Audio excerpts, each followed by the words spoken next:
What's up, guys? We're back with bench day. If you guys could do me a big favor and subscribe, that'd be sweet.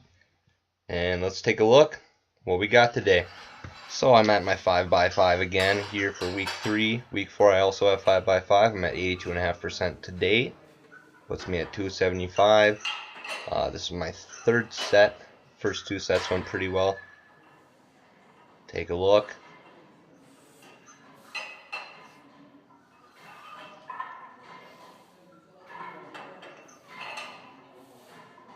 Been in a pretty good groove with bench recently. Whenever I lift early in the morning, well, this was at 9 o'clock, so not exactly early, but whenever I wake up, I always generally have very tight shoulders and traps, so I make sure I give myself about an hour or two to really get warmed up, really loosen up my shoulders, neck, traps, and I come into the gym and I'll do some range of motion stuff with my shoulders. Maybe I'll make a video about that later on. But so one thing I wanted to talk about today is I've been having a lot of chest pain. I'm thinking it's some pec pain on my sternal fibers in my chest. So that'd be the inner fibers of the pec. Almost feels like my sternum's erupting, and I actually had to lighten up the rest of my sets. I mean, I hit my 5x5 because I just have a goal of coming in every day and getting that stuff done, trying to get some strength work in, but I had to go light on my assistance exercises, which is unfortunate, but you gotta take care of the body. And alright, well, I'll talk about that a little bit more after this. This is my final set. I get a lift off on my final set most times. A lift off can give me anywhere from like 20 to 30 pounds. I mean, sometimes I can't unrack 335 and get it into a good position without losing my tightness. So even when I'm using a lighter weight where I want to crush some higher reps, I'll ask for a lift off. This guy here does a great job spotting as well. Over under grip. You can save me if I drop it on my face. It's looking ready. I believe I get 8 reps here, 275 for 8. That sounds about right. So I'm feeling pretty good right now. I think my bench has increased a little bit. My slowest increasing lift, but very happy with that. So then we'll take a look here at my training program. Chest pain, sternocostal fibers of pec.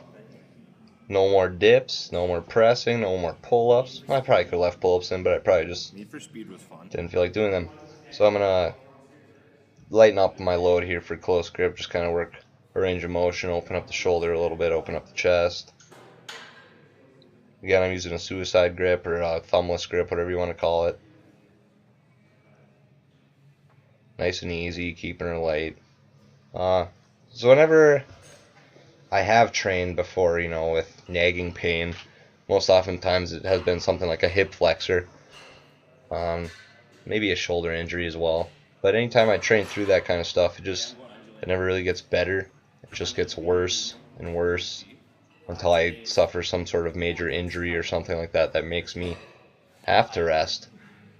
Oh, and I experimented with some new camera angles today too. This one is very out of focus, so hopefully you're not squinting while watching.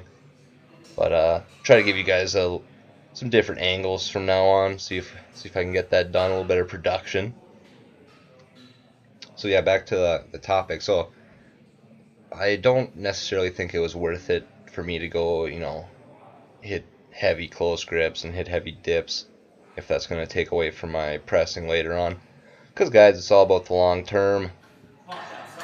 Pop that, son.